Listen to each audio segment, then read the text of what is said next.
I open her air return and I see what appears to be a big, fluffy pillow of gray stuff, look like a fuzzy blanket. So I got my head in, my shoulders in, I'm down in the return, and I come up with a handful of 16 penny nails. This is from when the house was built. And I'm putting them on the floor. I'm taking them out, I'm cleaning them out, and I'm putting them on the floor.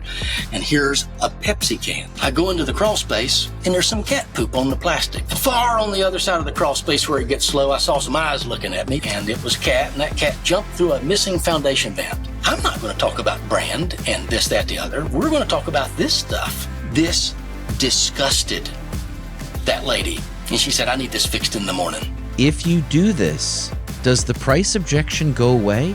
That was her pain point. Price wasn't an issue. I didn't have to lead with a discount. If you find that deep problem, the price objection melts away. Hello, everyone. I'd like to welcome you to the Wisdom of Wrench podcast. My name is Kevin Comerford, and we are right smack in the middle of a great series titled The Top 3 Sales Techniques to Increase Your Closure Rate by 10 percentage points. We're joined by a legend, Alan Smith. If you want to hear about all that Alan has done, not only as an individual contributor, as a salesperson, go back and watch episode 1, where we go into detail about his performance numbers. Also, in episode 1, we talk about how he's now leading. He's transitioned from being an individual contributor to a leader of people, and what that transition has looked like since 2017. Incredible. Incredible what he's done. Incredible what he's doing at Morris Jenkins, leading that sales team there. Alan, we are delighted to have you with us. We also have in studio our producer, Andrew Zaragoza. He is the voice of the people. He is the voice of the people. When anybody, he will chime in when Alan and I maybe are getting too high at 30,000 feet. Andrew's job is to bring it down to real life. And hey, guys, settle down. So what? Who cares? Why does that matter? Andrew does a great job of that. So, Alan, we are delighted to have you with us again. Welcome, my friend. Glad to be back, Kevin. Yeah, we are going to have fun with part 2. For everybody, just so you all know, we're in a 3-part series. Episode 1, boy, did we have fun with this one, was Act Like a Boss. Holy cow. Were there some black swan moments in that? I strongly encourage you to go back and listen to that. Episode 2, we're going to be talking about today, which is Explore Like Columbus. Going to have some fun with that one.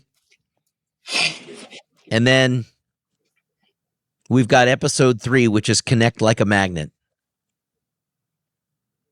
So let's really focus in right now on Explore Like Columbus. What do you think, Alan? We ready to get to it? I'm ready, buddy. Let's go. So we're having a little bit of fun with Christopher Columbus, the Italian explorer that discovered the U.S. Columbus had to go all in with the boats that he had to sail across the Atlantic Ocean. He had to go all in to make that journey. That's what we're talking about, and that's what we're asking the salespeople, comfort advisors, comfort consultants, whatever name we give you guys, whatever you're called. That's what we're asking you to do, is go all in on this step of the process. Alan, if you would do me a favor, would you briefly describe the steps? When I say describe, just what are the 5 or 6? Are there 5 or 6 steps that you all follow at Morris Jenkins? Yeah, absolutely, Kevin. So we do follow a process, right? And this process, it can change just a little bit, but we got to keep it on the tracks. So this is prepare. We're going to show up prepared. We talked a lot about this in episode 1. It's critically important. Discrete step. We didn't talk a lot about that, but you can't get caught being a salesperson in the greet step. Let me just put that plug in there. We're just making a friend, setting an agenda. Okay. And then we're going to explore, and that's where we're parking today. So this is what I loved the best. This was my favorite part. This is where I think I won most sales, is in this step. Followed by that, we're going to educate people. We got to teach them what we found, and then we're going to present some options to solve it. Okay. So this is a pretty simple process. And this absolutely is the magic here. Kevin, let's remind folks, I think it's worth repeating. People are trying to satisfy, is this the right person? Is this the right company? And is this the right time? And we're looking for something that's going to help us with the right time satisfying. Does that make sense? I'm going to find a problem that's a real problem. We're going to do this with integrity and honesty. We're going to find everybody's got a problem in their house. We're going to find it. We're going to solve it. And this is where we're going to get the today piece. Does that make sense? Yes. People do business with people they like. And people do business with people that they trust. So I'm going to let them watch me work. I'm going to invite them along for the ride if they will. If they can't go, I'm going to bring a presentation back that'll knock their socks off. But I'm going to find something to talk about other than the model number and the SEER rating and the blah, blah, blah. They don't want to talk about that either. I promise they don't. Just to reiterate, we talked about this in episode 1. Our competition is all going in to talk about 3 things. They're going in to talk about price, brand, and efficiency. Guess what 3 things we must stay away from in our presentation? Price, brand, and efficiency. You said it earlier in episode 1, Alan. We're selling a luxury item. What we're selling is expensive, right? It is expensive. Sure. So we have to play that part. And we have to explore understanding that this is a big purchase for people. It's big. They will pay on this thing for a decade or more, many of them. We got to get it right. Yeah.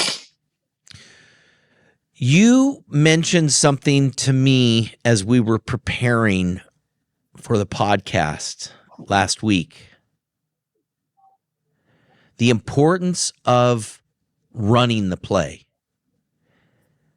The importance of a sales team having a play that you then go execute each time you go on a call. Do you want to emphasize what point you were wanting to make, and then we'll really dig into the explore? Yeah, for sure. So, number one, the customer deserves these steps. They deserve us to show up prepared. Would you agree? Yes. They deserve us to greet them with respect. They deserve us to explore and not leave things undiscovered, right? They don't know a lot about HVAC, so they deserve a little bit of education, right? Like, they deserve it. And so we deliver. Right? The better the show, the better chance we got to get in a win, and getting them happily involved. Would that be good use of the luxury language there, right? 100%. So if you don't have a sales system, you need to get one, and you need to follow it. And yes, people will throw you a curveball. You'll try to go here, they'll try to take you there. But it's our job to keep them on track. Like, I can't present options till I've learned what's wrong. I got to explore. I can't go back and prepare and greet well when I done mess that up. There needs to be some kind of a flow. There are multiple sales systems that people use. And I don't fully think I care which one you use, but there has to be a play. There has to be a plan. We have to follow a path. That make sense? Yes. And what I like is the emphasis that we're putting on explore. It's big. And the reason we're putting on explore, and I think you and I both agree with this. I heard you just say, I won most of my sales during the explore phase. I believe that 80% of the sale is made during the explore phase. That's why we're stressing it so much, team. So let's get right into it. And I think you have a couple stories around the explore phase that you wanted to share. So let's, Sure. I'm just going to open it up and have you go right into those. Absolutely. And by the way, I've got hundreds of stories. When I drive around Charlotte, because I'm raised in Charlotte, this is home. When I go to a side of town I haven't driven to in a while, I'm just reminiscing stories and people because there's so many houses that I've been in. But when we started talking about this one jumps into my mind. Okay, so we didn't have tech flip leads in 2000, 2001, 2002, 2003. These were call to action marketed leads. These were the letter. You know the letter. My problem is your opportunity, right? Oh, yeah. We've got X amount of furnaces at X amount of discount. P.S. Just for grabbing the appointment, you're going to get a $19 gift. And so for us, this $19 gift was a fire extinguisher, right? That's a pretty cool gift. Everybody needs one. So this is the time frame. This is what I'm running. This is the lead. This is a marketed lead. We've sent them a letter. They've replied, and I show up at a door about dark, right? So about dark in Charlotte, and there I stand in my white Stark shirt, and I got my little tool bag. We'll talk about that, and I've got a fire extinguisher, and this is my gift that I'm about to give these people just for having me to their house. Does that make sense? Yes. All right, we're together, and I hear somebody run towards the door and sling the door open, and it's a lady, and she turns around and she runs back in down the hallway. And I don't know what's going on. I assume that somebody's injured or somebody's hurt. And I don't know CPR, so this is not going to probably go well, right? So I go in the house and I follow her. I hang a left, and she's standing in the hallway, and she's posted up by a door, and the door's cracked, and she's looking in the door. And I don't know what's going on. Is there a bad guy in there? Is this fire extinguisher going to be my, my defense? I don't know. What I learned is that she went in to use the bathroom before I got there. And there was a great big black snake in the bathroom by her toilet. Y'all got black snakes in California? No. Dude, no. Man, they get like 6 feet long here. They're huge. The big juicy things. Yeah. Listen, they're not poisonous, but I do not like them. And she's posted up in the hallway, and she's scared to death. I'm scared as she is. We're both peeking through the crack. We're keeping eyes on this thing, waiting on the husband to get home. I'm that guy. I'm not going to go in there and wrangle the snake. Well, the husband finally comes home, and he says, I'm going to change. I'll take care of the snake. So I go out to start my explorer. And I'm thinking, that sucks. How did that snake get in her house?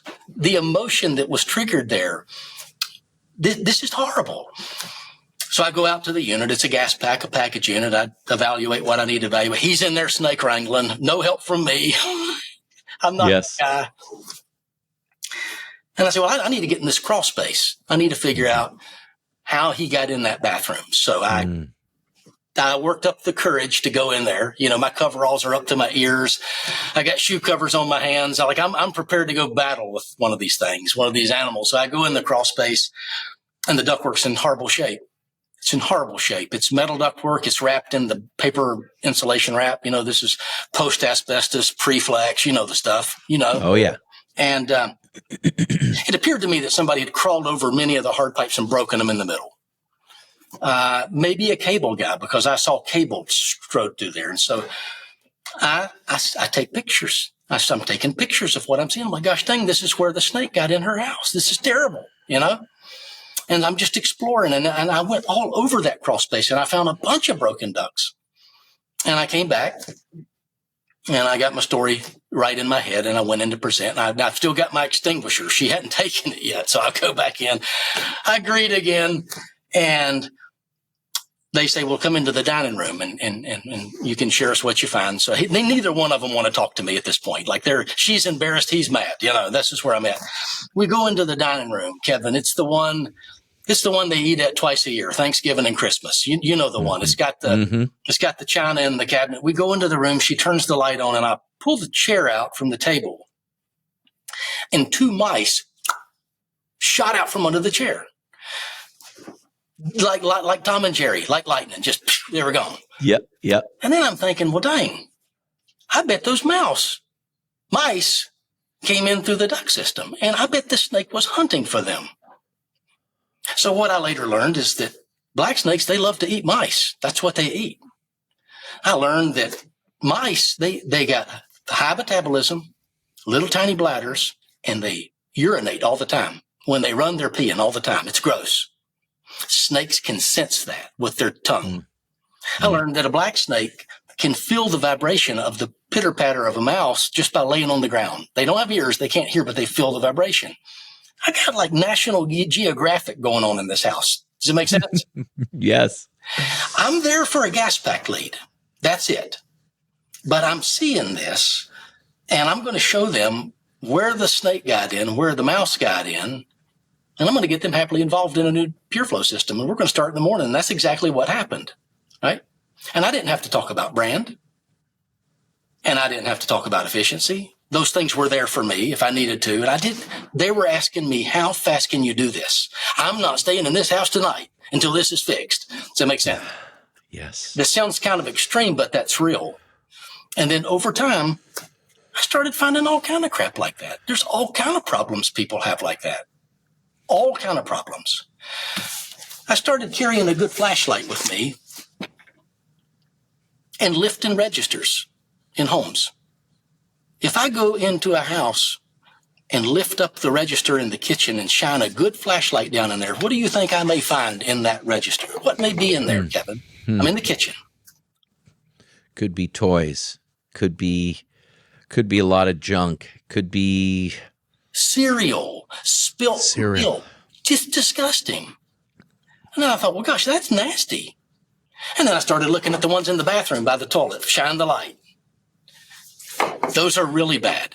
Like there's some yucky stuff there people don't know about, right? And then I started climbing into air returns. I'm talking about my head, my shoulders, the whole thing, like under the stairwell. There's the return. Let's see what I see down there. I'm looking for gold. They deserve this. I'm looking for the gold. Are you tracking with me? My dad used to coach this all the time. Did you find the gold? I'm like, no, they just weren't ready today. He's like, dang it, you didn't find the gold. Many times I would lift a register and the flex is not connected and I see into the crawl space. Many times I would climb in a return and the return's laying on the ground because it fell off the collar. Are you tracking with me? Mm-hmm. And I'm like, and then when you share this with people, they want that fixed immediately. Immediately.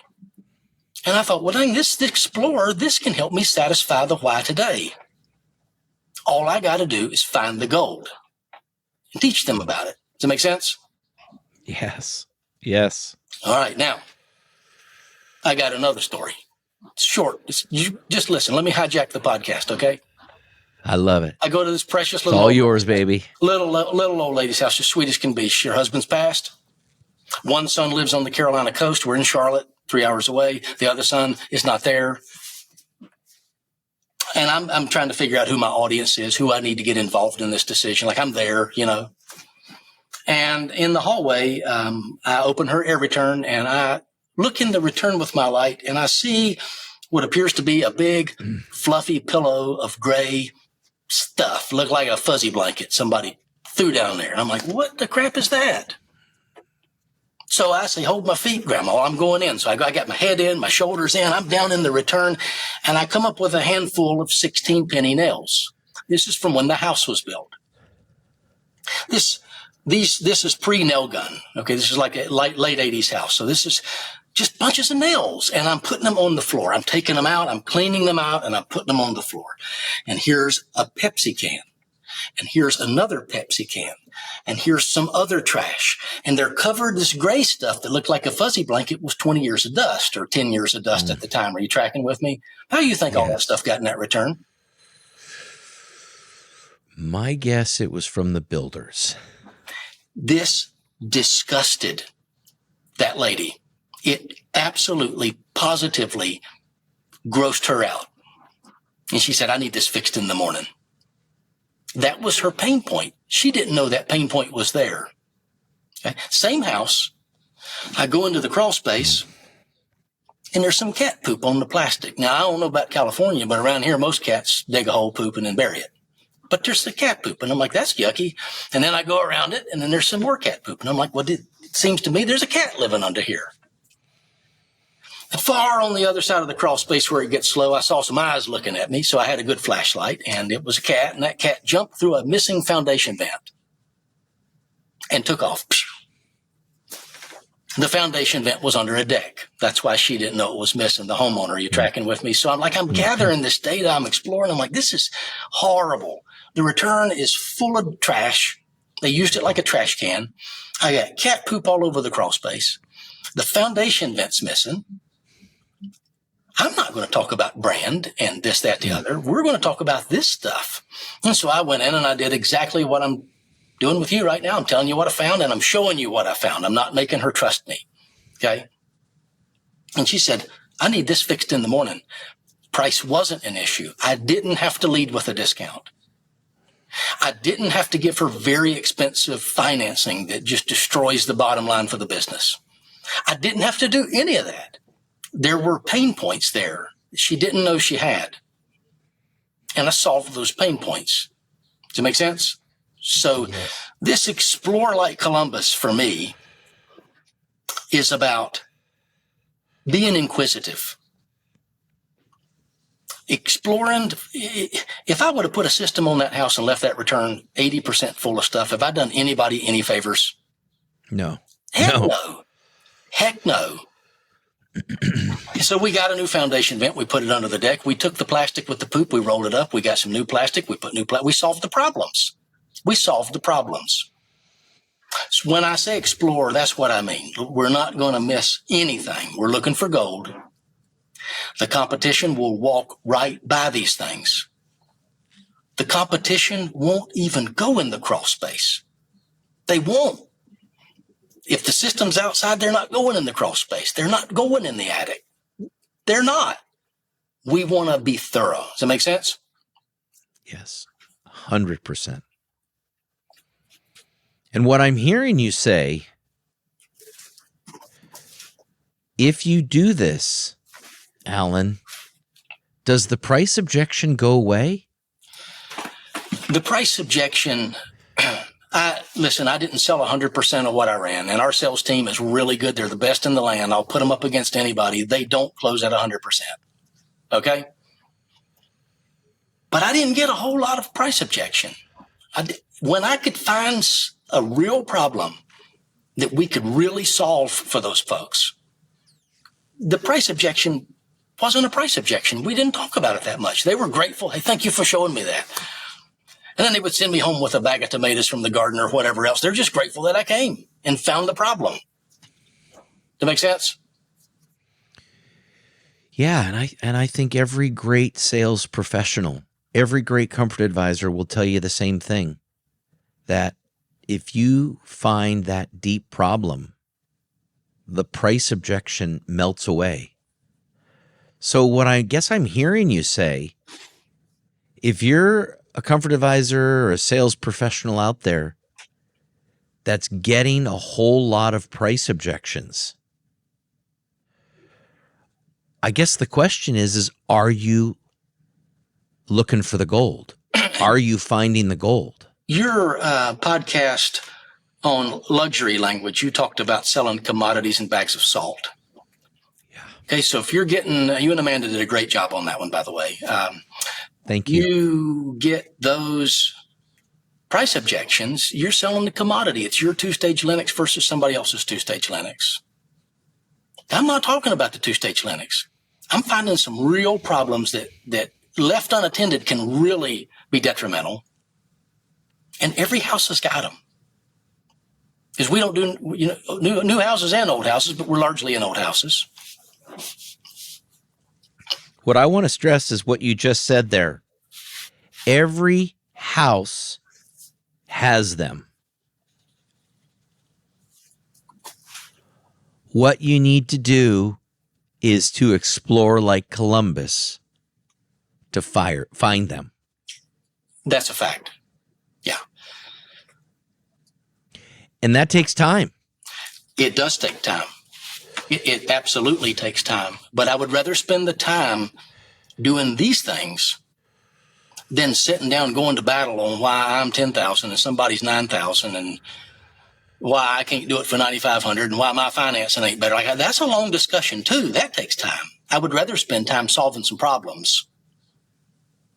And I have to jump to something in the first podcast that you said.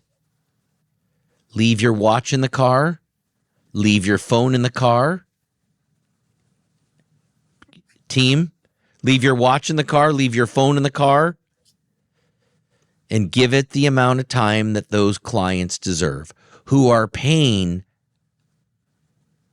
their good hard money for a very, very for a luxury item. Sure. I'll just say that. They deserve us to explore well, whether they get happily involved with us or not. I mean, you're there, you've invited them in.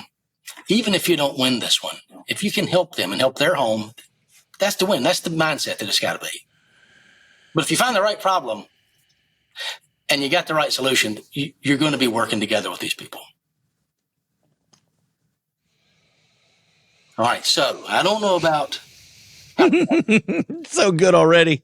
So good. Listen, I don't know. I'm going to come see you. We're going to hang out. And my wife's been saying, call Kevin, tell him we're coming. So we're going to do this. Okay. But I don't know about California. But in North Carolina, we got duct board for miles and miles and miles of darn duct board. Okay. So I thought, well, dang, that stuff, somebody needs to inspect it. So I carry a pocket knife. Like the only time I don't have a pocket knife is when I'm naked. For real. And you cut a hole in the plenum. You angle your knife like you're cutting a jack-o'-lantern. This is October, right? So you cut it, you take it out, and then you put your arm in there and you see what's there. And if it's clean as a whistle, then I'm going to take some pictures and I'm going to show them and I'm going to say, I evaluated your duct system. I opened an access port and great news. It's clean as a whistle. You don't need to do anything. Did that add some value? Yes. But what do you think I see in the duct board often? What's in there often? It's falling apart, mold, mildew. Dude, the growth is everywhere. It's just all in there. This stuff is yellow from the factory, right? Maybe orange, depends on the brand. Most of it's yellow. It's black. It's disgusting. It's disgusting. Most of that, by the way, is a product of poor airflow. We were spitting water off the coal. The velocity was wrong. So that's why we got to know that. It's disgusting. Something else you find in ductboard? Rat poop. There's mouse poop in ductwork. Not everybody, but I found it lots of times. I'm looking for the gold. If it's clean, I'm going to take pictures and say, look, great news, Kevin and Carolyn, everything's great. But half the times it's not great. And that might be the pain point that triggers them to say, yeah, that stuff is bad. Get it out of there. Okay. Now, we're not using fear. This is not a scare tactic.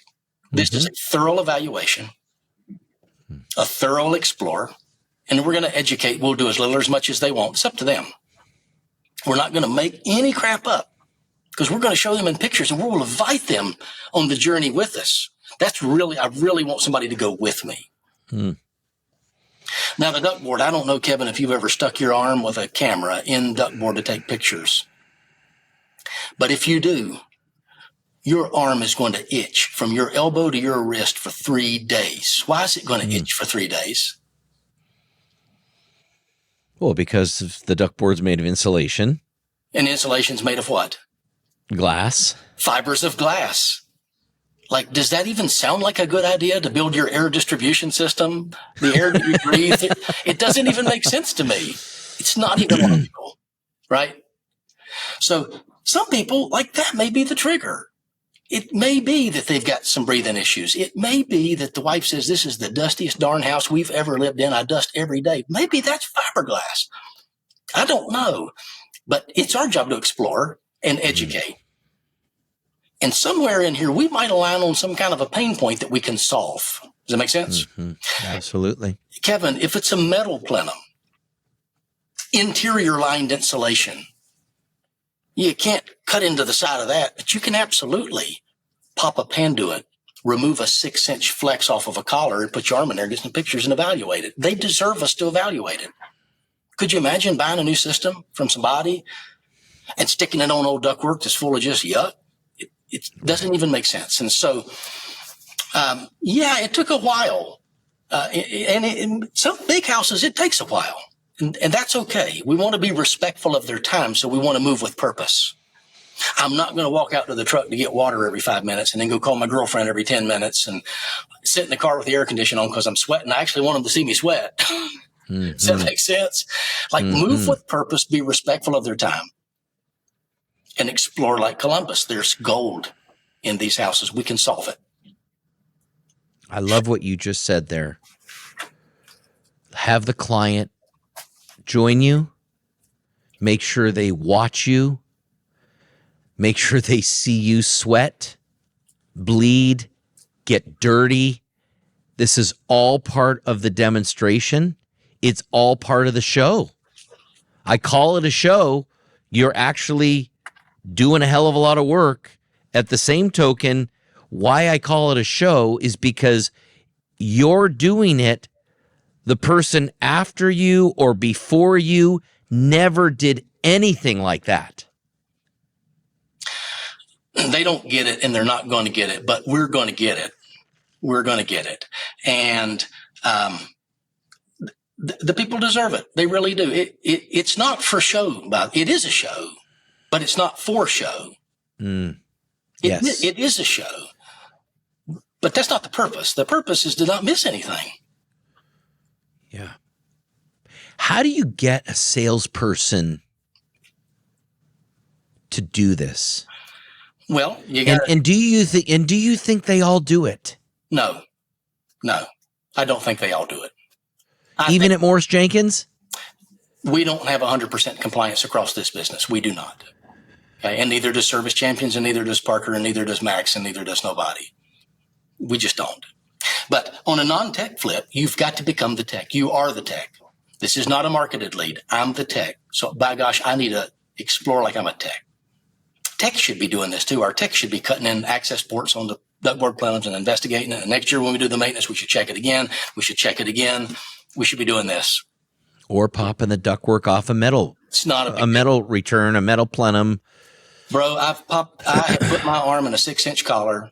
I kept Panduits on the truck and tape to put it back better than you find it. But I've looked in those things and I've seen the interior liner falling off, like blowing in the wind. You know what I mean? Because it was just glued and riveted to the walls. It doesn't stay like that forever.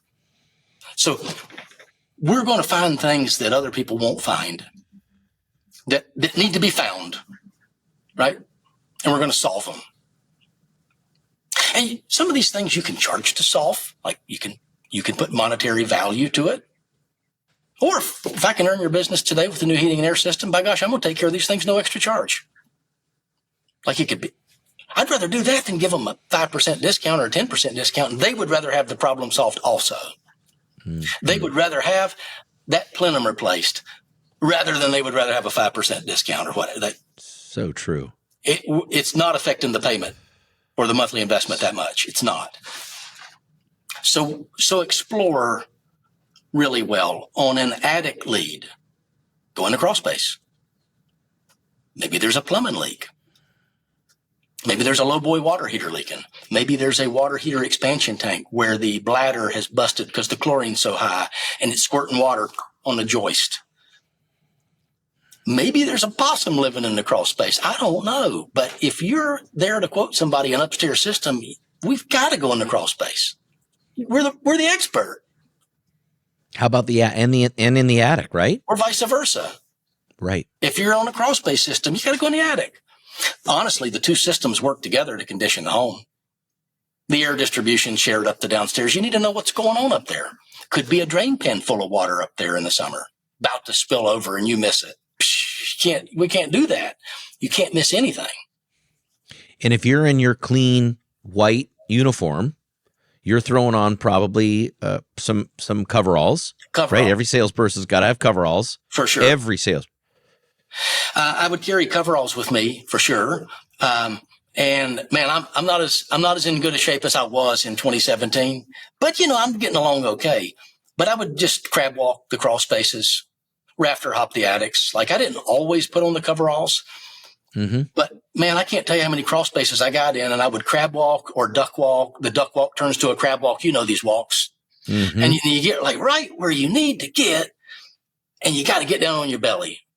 So you either going to back out and get coveralls and start over, or you're just not going to explore that piece of the crawl space. So I just started wearing them every time. I would keep knee pads, which I did not wear very much. One day I will wished that I would have used them. Shoes got to look good, man. People notice people's shoes. And I'm not talking about like lawyer shoes with the tassels. This is contractor shoes. This is some leather shoes. Put shoe covers on. Don't drag the toes off your shoes in somebody's crawl space. But you're right. Dress nice and then protect yourself and go in and explore and find the issues. If you don't find any issues, then you're going to take a bunch of pictures and then we'll show them and say, dude, I checked your house from top to bottom. This place is immaculate, bro.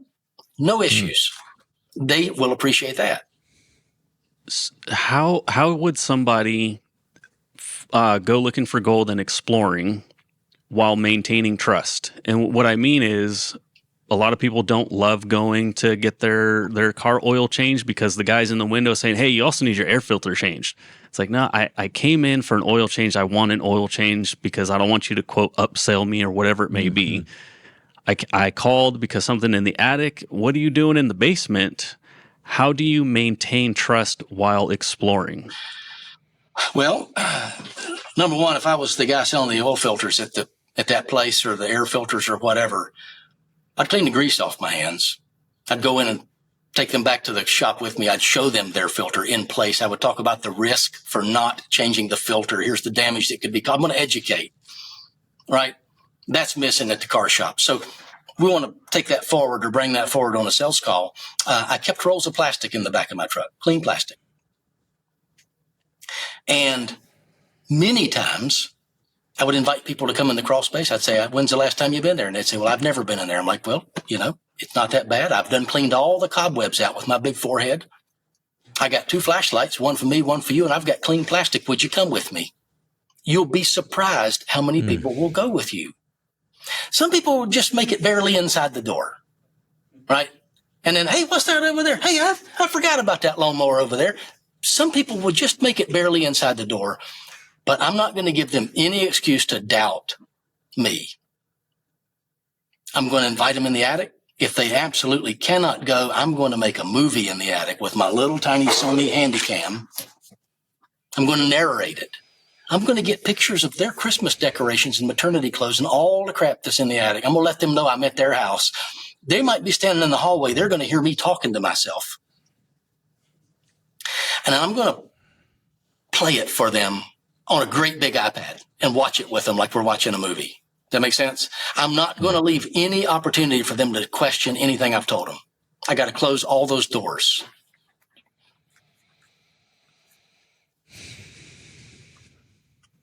So, Alan, I got so many notes. Let's start with tools. Okay. You've mentioned a few. I just want to make sure. Here's what I've got. Flashlight, coveralls, knee pads, pocket knife, camera, roll of plastic. It's like Rambo, man. You're MacGyver. Okay. Love it. All right, let's go. You ready? Love it. Okay. Tools. I ran calls a couple of weeks ago with some talented folks, and the flashlight was the iPhone light. That don't work. It doesn't work. Number one, I don't want the phone because somebody might call me and then I'll have to answer, or somebody might text me and I might have to respond. It'll distract me and the customer. Number two, this is not the light we need. Headlamp don't work either. Headlamp is to light your path and to light your hands while you're working on a part. You got to have a light that you can call in airplanes to the airport with, because I got to shine it to the other side of the crawl space.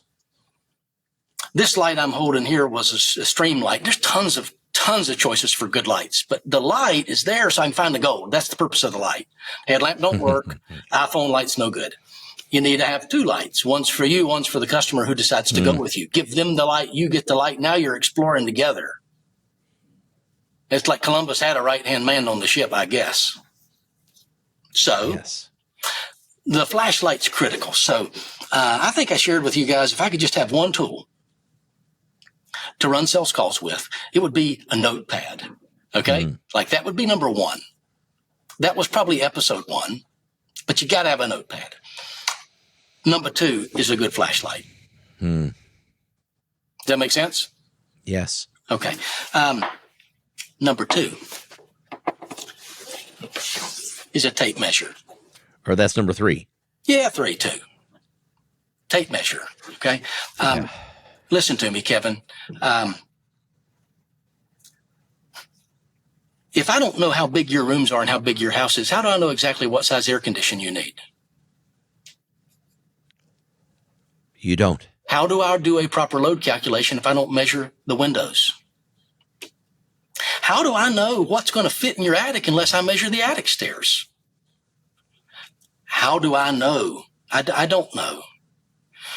How do I know your house wasn't added on to and we don't know the exact square footage? Now, most people how do I know that air conditioner is going to fit in the gate on the side yard? For sure. So most salespeople will say, we're going to look it up on the real estate programs. We're going to get the square footage. How often do you get the square footage of the up and the downstairs separated? It's normally just one big square footage. Well, we're just doing the downstairs. I need to know how many square feet are downstairs. When I go in a bonus room over the garage and the dude works from home and he says, this is always hot in here. Well, we're going to measure that room right there in that room. I'm aware that they make tools that you can hold up to the wall and boom, boom, shoot lasers like Darth Vader and, like do this thing and measure the room. I get that. But for me, I'm going to take my tape measure and I'm going to measure the room. I'm going to let them watch me. More often than not, they'll help me. Let me hold the end of the tape measure. And then I'm going to do the math on my pad and I'm going to say, well, this room's 375 square feet. It's interesting that you only have one air vent. Well, when I get in the attic, I'm going to evaluate and see what it would take to reposition, or like we're solving this together. Does that make sense? And you can't do that unless you know how big the room is. So the tape measure is a really cool way for people to watch you work. But it also should be required. Like I couldn't imagine handing a job off to our install department and not knowing if the thing I sold will fit through the attic scuttle or through the crawl space. What I've learned is that sometimes that Linux 2-stage blah, blah, blah don't even fit best in this application. A train blah, blah, blah might fit better. So we want to figure out what's best for the application. So tape measure, critical. Load calculation, got to know ceiling height. So let's measure the ceiling height. Let's walk this tape measure. If I had a bigger camera, I would measure this room I'm in for you. But it doesn't take long. It does not take long. And they'll help you do it.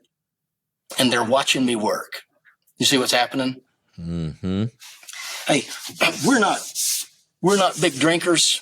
We're big eaters. Okay. But on Friday nights, we go eat Mexican. This is after the haircut every Friday night. It's haircut, Mexican every week. That's me. Okay. We sit at the bar. Now it is a margarita night. Nothing's getting in the way between me and that margarita. We sit at the bar because I love to watch the people work. Somebody's cutting limes, somebody's mixing this, somebody's getting chips out of a bin.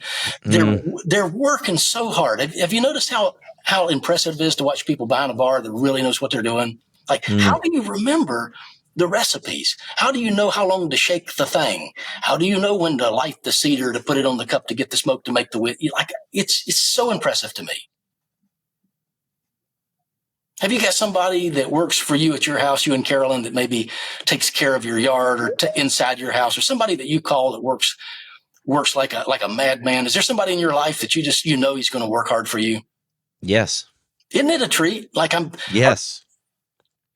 I've got these people in my life too. Like, we've got a painter. I just open the door and say, go do what you think needs done. And he does it. And I got a tree guy that's incredible. We live on farms. There's always a tree to cut down. I love to watch people work. And I want people to watch me work. So we're going to measure the house instead of look it up on Google and get the square footage, because that's not always right. It is not always right. Mm-hmm. Make sense? Yep. High tech, low tech, or no tech.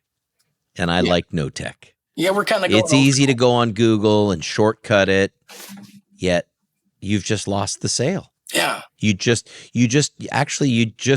put yourself in the commodity business. You're like everybody else. Sure. Did anybody else work as hard as you? No. So, it's beautiful in Charlotte today. I mean, I kind of wish you'd have just came here and we sat in the same room for this, maybe next time. But we're getting some cold nights. So a 90% or condensing furnace in a crawl space, like the flue pipe, it can't exceed 40 feet in length. If it does, it won't draft. Right. It has to have a 1/4 inch rise per foot. Every elbow counts for 5 linear foot. So if you have a 10-foot pipe and you have 2 elbows, then it might as well be a 20-foot pipe. Are you tracking with me? Where it exits the house has got to be so high off the ground. How are you going to do that if you don't have a tape measure? While you're doing this measurement to see what's going to work and what's not going to work, see if there's any condensation dripping out any of the joints on the PVC flue. If it's cold and the furnace is running and water is dripping out of the PVC flue joints, Kevin, what else could leak out of that joint? I'm asking. Oh, what else could be leaking out of the joint? Certainly you can have some of the exhaust leaking out. Bingo. So this whole, I'm measuring, I'm exploring, my mind is open, I'm not distracted. And we've got companies in our town, and you have them in your town, that'll just put back furnace like for like, same hook back to the same flue. Every day of the week. Yeah, and they're selling the bags of salt versus another bag of salt. We're changing the whole way this thing vents so that it vents better. I interrupted you, and they're only talking about 3 things. Our competition is. Yes. Those 3 being price, brand, and efficiency. Customer deserves us to be thorough.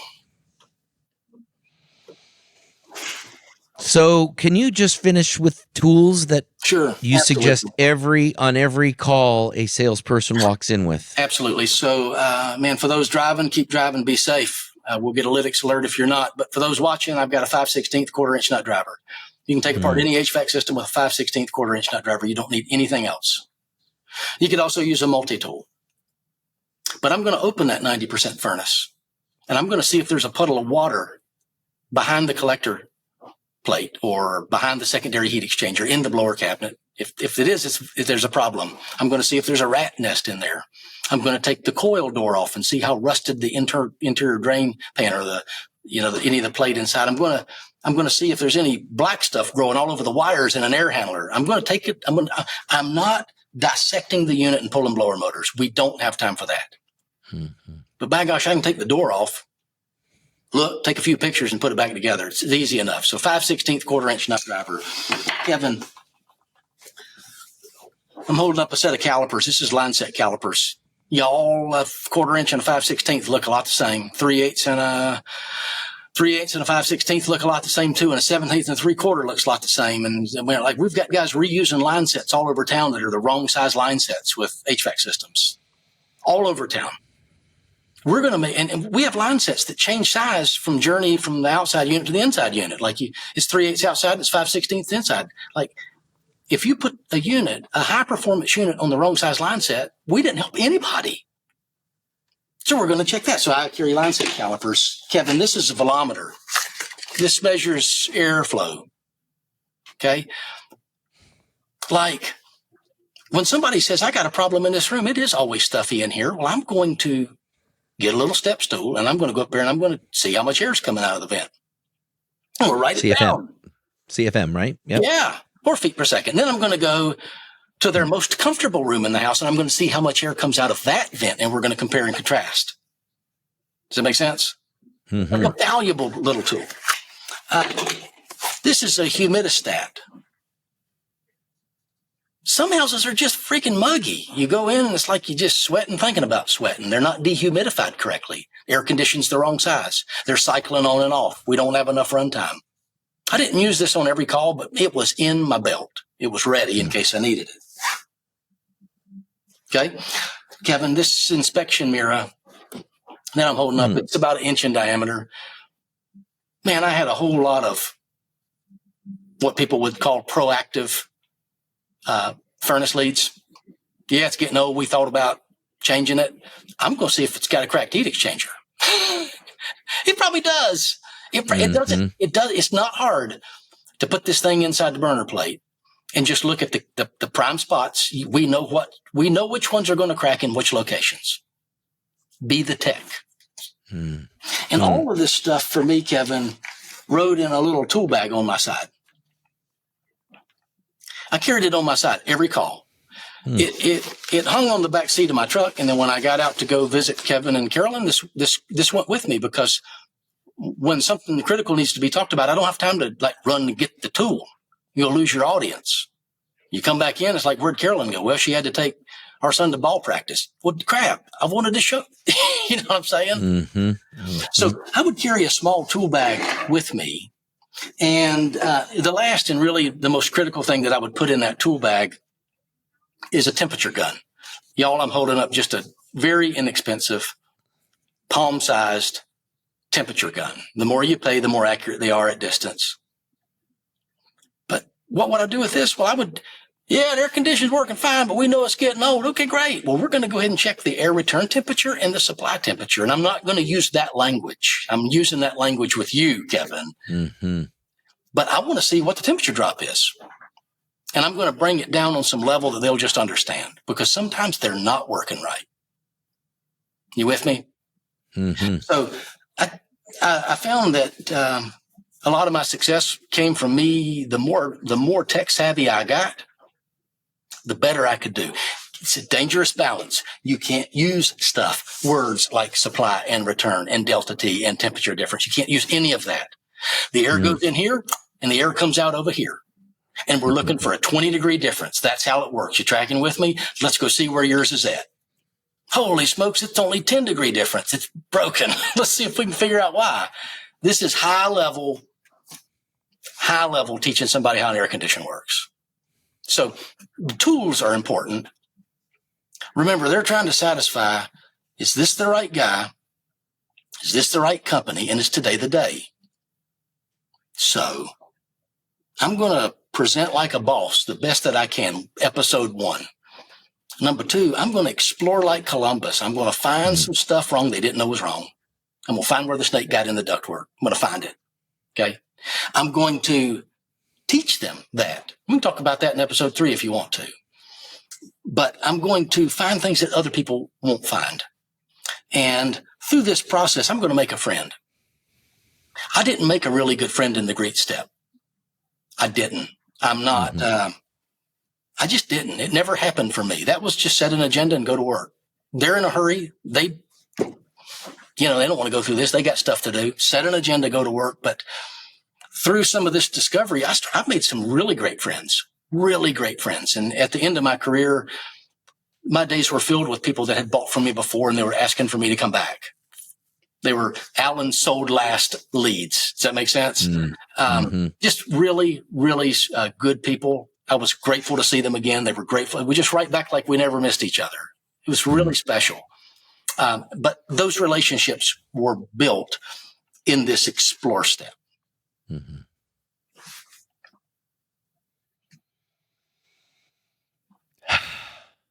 Wow.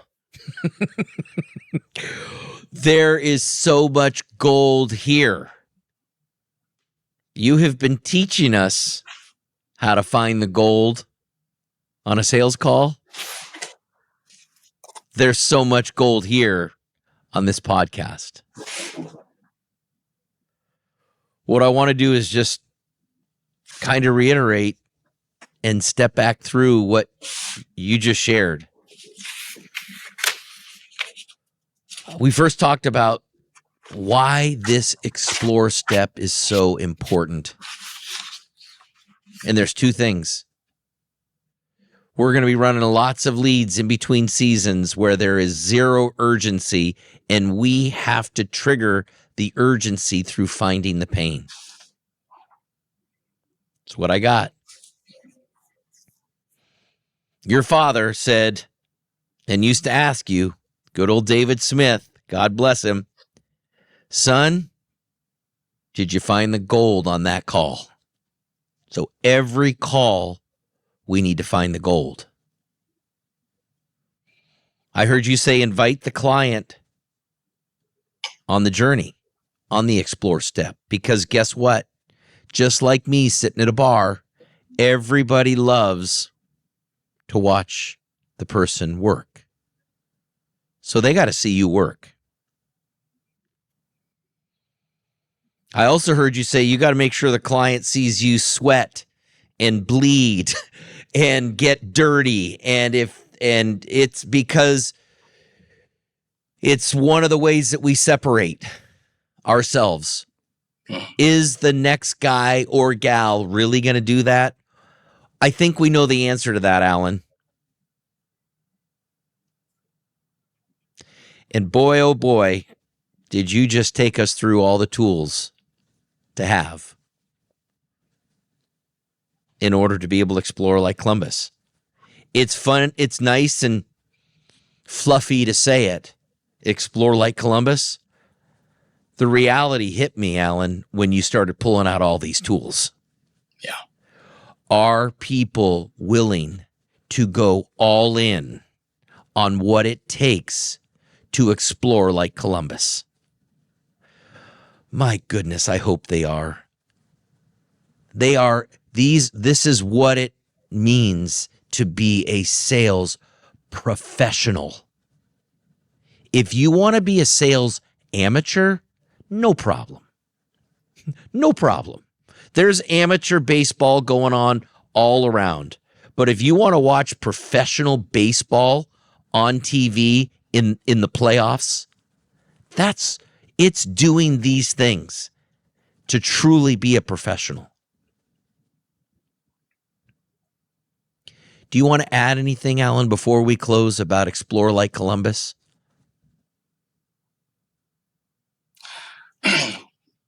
When you find the pain, when you find it, if it's not a pain to them, then quit talking about it and look for a different one.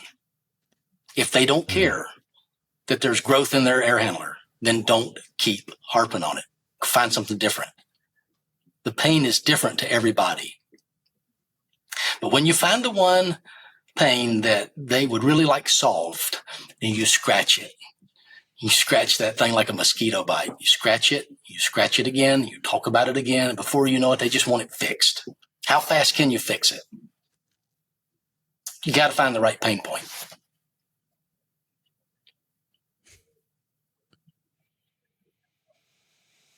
The guy's freaking beautiful, Andrew. I mean, come on. Okay.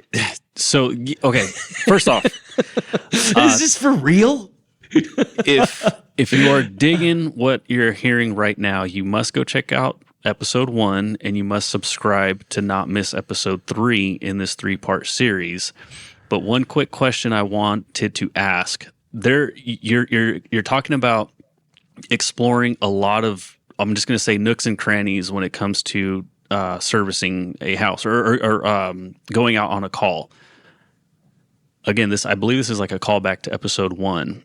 How does a salesperson even learn to explore all these areas if this isn't their main area of expertise, I guess I'll say? It's a good question. You go spend a day putting in a pure flow system with your install crew, and you look at that pile of ductwork in the yard that you're about to haul away and look inside of it. It's disgusting. People breathe that crap. You'll find snake skins. You'll find all kind of nasty stuff. Go do the work. You'll start learning where to look. You'll learn where to look. If you want to learn a little bit about refrigeration or coils that are freezing up or water damage or anything, get in the service van with the top technician at your company and just go observe that person walk through their diagnosis. Like, we don't have to learn how to weigh in a refrigerant charge. Like, we don't have to know that, but we need to understand what refrigerant does and what happens when there's a loss of it. We need to get there. And so there's people smart at our business. We need to go plug in and learn from them. I don't know any other way to do it. This is a boots on the ground. Get your hands dirty. Let's figure it out. Some will get it. Some may never. But the encouragement here is that everybody take these steps. Be a sales professional. Be a lifelong student is what I just heard him say. Get back in the truck. To answer your question, Andrew, what I just heard Alan say is get back in the truck with those install crews on a pure flow replacement system. That's how we continue to make our future bigger than our past, is remaining a lifelong student. Alan, tremendous. We're all about making our future bigger than our past. And with this training, wow, look what you've done for us. Buddy, I appreciate you. And here's to a bigger future. Thanks, Alan.